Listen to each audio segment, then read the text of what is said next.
देखिए जो किसी भी आरोपी को गिरफ्तार किया जाता है उसके बाद मेडिकल सबसे पहले कराया जाता है। मेडिकल कराने के बाद ही कोर्ट में प्रोड्यूस किया जाता है। तो जो जानकारी निकलकर सामने आ रही है कि पालम एयरपोर्ट में ही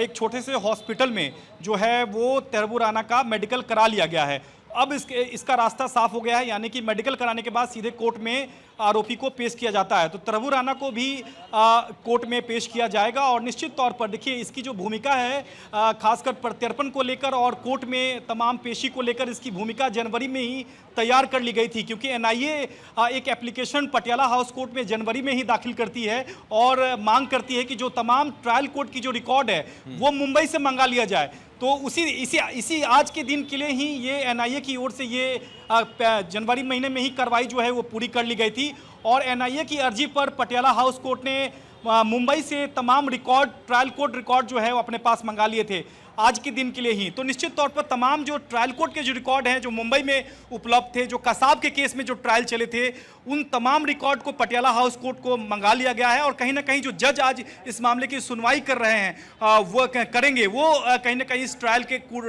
कोर्ट के रिकॉर्ड को एग्जामिन उन्होंने कर लिया होगा और उसके बाद ही जब ये पेशी होगी तो एक ब्रीफ तौर पर जो है वो एनआईए की जो टीम है, एनआईए के जो वकील हैं वो कोर्ट को बताएंगे कि ये पूरा मामला कैसे है और इस पूरे मामले में रिमांड की जरूरत है। हालांकि नालसा की ओर से कानूनी सहायता जो है तैयबुर राना के लिए भी उपलब्ध कराई गई है, उनके लिए भी एक वकील जो है वो उपलब्ध कराए गए हैं। हालांकि दोनों वकील जो एनआईए की ओर से दलीलें देंगे तो उसका काउंटर भी जो है तैयबुर राना के जो वकील हैं वो करेंगे। एनआईए ज़्यादा दिनों की रिमांड मांगेगी तो यहाँ कम दिनों की रिमांड की जो मांग है उनके वकील भी करेंगे। तो दोनों पक्षों को सुनने के बाद कोर्ट आदेश पर अपना सुरक्षित रखेगा, उसके बाद रिमांड पर अपना आदेश आज ही सुनाएगा कि आखिरकार कितनों दिनों की जो रिमांड है वो तैयबुर राना के लिए एनआईए को दी जाए।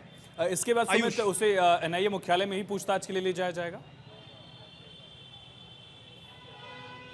बिल्कुल बिल्कुल, देखिए जब रिमांड मिलता है तो एनआईए अपनी कस्टडी में, यानी कि जो एनआईए का जो मुख्यालय है वहीं कस्टडी में जो है उससे पूछताछ होगी। लगातार पूछताछ होने के बाद जो है दोबारा जब पेशी खत्म होगी, यानी कि अगर 10 दिनों की उसे रिमांड मिलती है तो 10 दिनों के रिमांड के बाद फिर उसका मेडिकल होगा और दोबारा फिर 10 दिनों बाद जो है इसी पटियाला हाउस कोर्ट में पेश किया जाएगा। वहाँ एनआईए जो है वो केस के दशा दिशा पर जो है वो रिमांड बढ़ाने की मांग भी कर सकती है या फिर जेसी में, यानी कि जुडिशियल कस्टडी में भेजने की जो मांग है वो कोर्ट से कर सकती है। तो ये तमाम लीगल प्रोसेस है जो कि एनआईए इस वक्त कर रही है और देखना होगा कि जो पूछताछ के लिए जो रिमांड मिलेगी उसमें क्या कुछ खुलासा जो है वो तैयबुर राना करता है, ये अपने आप में बेहद दिलचस्प होगा।